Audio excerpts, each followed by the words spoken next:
Komşumuz Bulgaristan'a hoş geldiniz. Avrupa'nın en büyük 16. ülkesi olan bu coğrafyada 6,5 milyon insan yaşıyor ve nüfusunun %8,4'ünü Türkler oluşturuyor. 1980'lerde Türklere karşı çok büyük bir asimilasyon politikası başlattılar ve burada yaşayan Türklerin adlarını, hatta dinlerini değiştirmeye çalıştılar. O acı günlerin kahramanlarından birisi de olimpiyat madalyalı milli sporcumuz Naim Süleymanoğlu'ydu. 80'leri bir kenara bırakırsak bu iki ulus yüzyıllar boyunca yan yana yaşadı ve etkileşim içinde oldu. Bulgarların Türk olduğu yönünde bazı iddialar bile var. Pekala, yaklaşık 500 yıl boyunca Osmanlı toprağı olan Bulgaristan'ın halkı gerçekten de Türk mü? Tarihe bakacak olursak evet, benzer köklere sahibiz. Fakat günümüze bakacak olursak, temelde köklerimiz birbirine komşu olsa da farklı insanlarız. Tarihe ışık tutup az önce kurduğum cümleyi detaylandırmam gerekirse, Bulgarlar, Slav ve Türk etkisi altında şekillenen karma bir etnik kökene sahipken, Türkler ise çoğunlukla Orta Asya kökenli bir soy ağacına sahiptir. Bu noktada Bulgarlar ve Türkleri elle tutulabilir tek ortak paydada buluşturan bilgi, İdil Bulgarları olarak karşımıza çıkıyor. Ayrıca Pomaklar üzerine de söyleyeceklerim var. Fakat şunu söylemeliyim ki, uzun süren araştırmalarıma rağmen her ne kadar Bulgarlar ile ortak atalara sahip olduğumuzu söyleyebilsem de, daha önce çekmiş olduğum Macarlar ve Finler Türk mü videolarında olduğu gibi Bulgar yetkililer ya da tarihçiler tarafından Türklerle aynı soyu paylaşıyoruz cümlelerini örnek veremeyeceğim. Öyleyse epeydir beklediğiniz Bulgarlar Türk mü sorusunu soruyorum. 100.000 abone yolunda desteklerinizi bekliyorum. Bence bu videoya 1500 beğeni gelir. Bulgar halkının kökeni İdil Bulgarlarına dayanıyor. İdil Bulgarları Türk kökenli olduğu kabul edilen ve 7. yüzyılda İdil Neyli dolaylarına yerleşen bir halktı. Açıkçası bunu Bulgarların da kabul ettiğini söylemeliyim. İdil Bulgarları burada devlet kurdular ve ticaret faaliyetleriyle tanındılar. Tengricilik ve şamanizm dahil olmak üzere çeşitli inançlara sahiptiler ve 7. yüzyılda Türk dilini konuşan bir halk oldukları bilinir. Buraya kadar Bulgarlar ve Türklerin ortak köklere sahip olduğunu söyleyebiliriz. Peki sonraları ne oldu da işler tersine dönmeye başladı? Bu soruya cevap bulmak için Bulgarları, İdil ve Tuna Bulgarları olarak ikiye ayırmak gerekiyor. Çünkü ikisi arasında dikkate değer bir ayrım var. İdil Bulgarları, modern Tataristan ve Başkurdistan'ı içine alan İdil bölgesinde, Tuna Bulgarları ise daha batıda, Balkanlarda ve özellikle modern Bulgaristan'da yaşamışlardır. Bu coğrafi ayrım, bazı şeyleri daha iyi anlamamız için anahtar değerinde. Evet, tarihe bakıldığında İdil Bulgarların Türk kökenli olduğu genel olarak kabul edilen bir gerçek. İdil Bulgarlarıyla aynı soya sahip olan Tatarlar ve Çuvaşlar da Türktür. Fakat Tatarlar Müslümanlığı benimsemişken Çuvaşlar ise Hristiyanlaşmıştır. Kanalda Çuvaşlar için yapmış olduğum ayrıntılı bir video var. Dilerseniz videonun bitiminde izleyebilirsiniz. Bulgarlar ve Çuvaşlar arasında tarihsel bir bağ olduğu genellikle kabul edildiği gibi aynı zamanda Çuvaşlar da kendilerinin de İdil Bulgarlarının soyundan geldiğini söylerler. Öyle ki İdil Bulgarlarının dili Çuvaş dilinin atalarından birisi olarak kabul edilir. Fakat yanlış anlaşılmasın diye tekrarlayayım. Müslüman olan Tatarlar da İdil Bulgarları ile aynı soya sahip. Ancak Tatarlar, Çuvaşların aksine Müslümanlığı benimsemişlerdir. Aralarındaki en büyük fark bu. Velhasıl konuyu bağlamak gerekirse, Tuna Bulgarları, bölgedeki diğer Türk devletleri olan Hazarlar tarafından batıya doğru göç ettirildi. Bu sürecin sonunda Asparuh Han'ın Bizans İmparatorluğu'na karşı kazandığı bir dizi savaş sonrasında Balkan coğrafyasında 1. Bulgar İmparatorluğu kuruldu. Asparuh 681'de Bizans İmparatorluğu ile bir barış anlaşması yaptı ve bu anlaşmayla Bulgar devleti Bizans tarafından resmi olarak tanındı.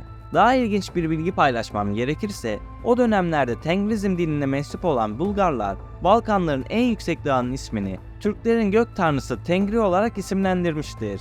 Eski Türk halklarının Orta Asya'da yaptıkları gibi yüksek dağları Tengri'nin adını verip onları kutsal sayma geleneğini ön Bulgarlar da Avrupa'da devam ettirmişlerdir. Daha sonraları bu topraklar Osmanlı'nın hakimiyetine geçince ismi maşallah anlamında Musallah şeklinde değiştirilmiş ve günümüze Musala şeklinde gelmiştir.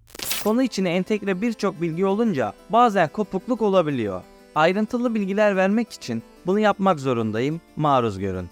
1. Bulgar İmparatorluğundan bahsediyordum. Kurulan bu devlete daha sonraları kuzeyden Slav kavimleri katıldı. Gerçekten de 1. Bulgar İmparatorluğu başlangıçta çeşitli etnik grupları içerisinde barındıran bir federasyondu. Bulgaristan, Arnavutluk, Bosna, Hırvatistan, Yunanistan, Macaristan, Kosova, Kuzey Makedonya, Moldova, Karadağ, Romanya, Sırbistan, Slovakya ve Ukrayna'ya sınırları vardı. Fakat bu çeşitlilik kurucu Türkler için iyi sonuçlanmadı. Zamanla Slavlar ve diğer gruplar arasındaki kültürel etkileşimler, Bulgar ve Slav kültürlerinin birleşmesine ve modern Bulgar kimliğinin oluşmasına yol açtı. Dil üzerinden konuşmam gerekirse, Slav, Fin-Ogor ve diğer halklarla olan etkileşimlere girdiler ve böylece günden güne dilleri ve kültürleri değişkenlik göstermeye başladı. Bulgarlar, çevre halklarla entegre oldukça asimile sürecine girdiler. Bu süreç özellikle de Hristiyanlaşmayla daha da hızlandı. Öte yandan Tuna Bulgarları 9. yüzyılda Hristiyanlığı benimsemeye başlamıştı. Bulgaristan'ın Hristiyanlaşmaya başlaması 9. yüzyılın ortalarında gerçekleşti.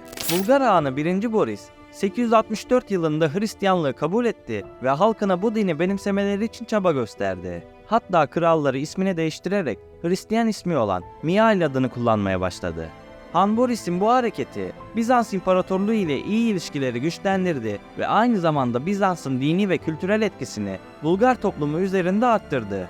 Bununla birlikte Bulgaristan'daki Hristiyanlığın yayılması halkın genelinde de bir dönüşümü sağlıyordu. Ama elbette bu zaman alıcı ve karmaşık bir süreçti. Özellikle 10. yüzyılda Bulgaristan'da kurulan Bağımsız Bulgar Ortodoks Kilisesi, Hristiyanlığın Bulgaristan'daki yayılmasında ve kurumsallaşmasında önemli bir rol oynadı. Tarihi anlayıp yorumlamak gerekirse, Hristiyanlaşmak, Bizans İmparatorluğu ile yakın ilişkiler kurulması için oldukça önem sarf ediyordu. Dolayısıyla bu iyi ilişkilerin sonucunda Ortodoks Hristiyanlık günden güne Bulgaristan'da hakim din olmaya başladı. İlginçtir ki Hristiyanlaşmış bir diğer Türk topluluğu olan Gagavuzlar da tam bu dönemlerde Hristiyanlığı benimsemeye başlamıştı. Fakat her ikisinin de Hristiyan olması Bulgarlarla Gagavuzlar arasında net olarak herhangi bir tarihsel bağ olduğu anlamına gelmiyor. Gagavuzlar çoğunlukla Türk ve Müslüman olan Oğuz boyları arasında bir istisnadır. Zaten Bulgarlardan farklı dil konuşurlar. Hristiyanlaşmış Türklerin konuştuğu Gagavuzca ve Çuvaşça, Türk dil ailesinde yer alsa da bu iki dil farklı alt gruplarda yer alır. Gagavuzca, Oğuz dilleri grubuna aittir ve Türkçe ile oldukça yakın bir ilişkisi bulunmaktadır. Çuvaşça ise Türk dil ailesinin Oğuz grubuna değil, Kıpçak grubuna dahildir. Ayrıca dil ailesinin diğer dillerinden önemli ölçüde ayrılan özelliklere sahiptir. Çuvaşlarla aynı köklere sahip olan Bulgarların dili ise Hint-Avrupa dil ailesine bağlı olan Slav dil grubunda yer alır. Bulgarca, Güney Slav dilleri arasında bulunur ve Makedonca ile yakın bir ilişkisi bulunmaktadır. Bulgarcanın diğer önemli özelliği ise Kiril alfabesini kullanmasıdır. Elbette günümüzde Rusya içerisinde yer alan birçok Türk özerk bölgesi Kiril alfabesini de kullanıyor. Bu da ekstra bir bilgi olarak hafızamızda yer etsin. Daha fazla uzatmadan son olarak Pomaklardan da bahsetmek istiyorum. Pomaklar bildiğiniz üzere Bulgaristan, Kuzey Makedonya, Yunanistan ve Türkiye'de yaşayan bir Slav etnik grup olarak tanımlanır. Dili ve kültürü büyük ölçüde Bulgar olan Pomaklar genellikle Müslümandır. Dil ve kültür açısından Bulgarlarla yakından bağlantılı olmalarına rağmen dini inançları nedeniyle çoğunlukla ayrı bir grup olarak kabul edilebilirler. Pomakların kökeni ve kimlikleri üzerine birçok teori var. En yaygın teorilerden biri, Pomakların Osmanlı İmparatorluğu döneminde İslam'ı kabul eden Hristiyan Slavların soyundan geldiğini öne sürer. Bununla birlikte Pomakların kimlik ve kökenleri üzerine başka teoriler de söz konusu. Kimi araştırmacılar, Pomakların aslında Türk veya başka bir etnik grup olduğunu, ancak zaman içerisinde Slavlaştığını öne sürer. Tamamen şahsi bir çıkarım olmakla beraber, ben Bulgarlar için de böyle bir şeyin söz konusu olduğunu düşünüyorum. Evet, Bulgarlar yaklaşık 1000 yıl önce Türktü. Fakat binlerce seneye uzanan asimilasyon dolayısıyla bugün Türk olduklarını düşünmüyorum. Kaldı ki Bulgaristan hükümeti bile Bulgarların Slav kökenli olduğunu ve Bulgarcanın bir Slav dili olduğunu vurgular. Videonun başında kısaca değindiğim gibi 1980'lerde Bulgarların Türklere, dolayısıyla da Türk kültürüne, diline ve kimliğine yönelik kapsamlı ve bilinçli bir saldırısı oldu. Türklerin Bulgar isimleri alması, Türkçenin halka açık alanlarda ve okullarda yasaklanması ve Türk geleneklerinin sınırlandırılması dahil olmak üzere bir dizi radikal uygulama vardı. Öyle ki o zamanlar Bulgaristan adına olimpiyatlara katılan Naim Süleymanoğlu bile adını Naum Şalamanov olarak değiştirmek zorunda kalmıştı. Naim Süleymanoğlu'nun hayatını anlatan filmi kesinlikle izlemelisiniz. Konuya dönecek olursak, Bulgaristan hükümeti uyanıklık yaparak Türklerin sınır dışı edilmesi veya Türkiye'ye göç etmeleri konusunda resmi bir politika belirlememişti. Ancak dönemin Bulgar hükümeti tarafından Türklere uygulanan aşırı baskılar ve asimilasyon politikaları Bulgaristan Türklerinin Türkiye'ye kitlesel olarak göç etmelerine yol açtı. Bu, Bulgaristan'daki Türk nüfusunu azaltmanın bir yolu olarak görülüyordu ama bence bir zulümdü. Tüm bu olayların sonunda 1989 yazında Bulgaristan hükümeti Türkiye sınırını açtı ve yaklaşık 360 bin Bulgaristan Türk'ü Bulgaristan'dan göç etmek zorunda kaldı. Öyle ki bu durum Avrupa'daki en büyük etnik göçlerden biri olarak kabul edilir. Bugün Bulgarlara gidip sorsanız Türkleri severler mi? Elbette seveni de olacaktır, sevmeyeni de. Bunların nedenlerini anlamak için her şeyden önce onlar gibi düşünmek gerekir. Popülist bir cümle kurmak istemem ama 500 yılı aşkın bir süre boyunca Osmanlı egemenliğinde kalmak belki de 80'lerdeki nefreti besleyen unsurlardan birisi oldu. Bu videoyu global kanalımda aynı tarafsızlıkla yayınlayacağım ve gerçekten onların ne düşündüğünü merak ediyorum. Velhasıl 1878'de Rus-Türk Savaşı'nın sona ermesiyle kısmen 1908'de tamamen bağımsız olan komşumuz bozulan ekonomimiz dolayısıyla günümüzde ülkemize akın akın geliyor ve parasını rahatlıkla harcıyor. Evet, İdil Bulgarları, Çuvaşlar, Pomaklar üzerinden bazı bağlantılar kurmaya çalıştım. İnanın bu konuda Türkçe kaynak bulmak imkansıza yakın. İngilizce kaynak oldukça az. Dolayısıyla bu video için haftalarımı verdim. Türkolog olmadığımı, bu yüzden net cevaplar veremeyeceğimi unutmayın. Umarım yeterli cevapları verebilmişimdir.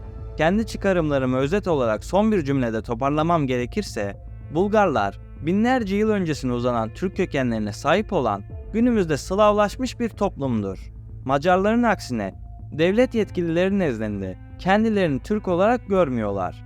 Finlerin aksine, Türk kökleri olup olmadığını araştıracak önemli Türkologlara sahip değiller. Az önce de anlattığım gibi, 80'lerde Türklere karşı beslenen talihsiz bir nefrette cabası. Bundan sonrası elbette sizin kişisel düşünceleriniz. Abone olmayı ve bildirimleri açmayı unutmayın. Beni buraya kadar dinlediğin için teşekkür ederim. Bir sonraki videoda görüşmek üzere. Kendinize iyi bakın. Yallasay Petko yol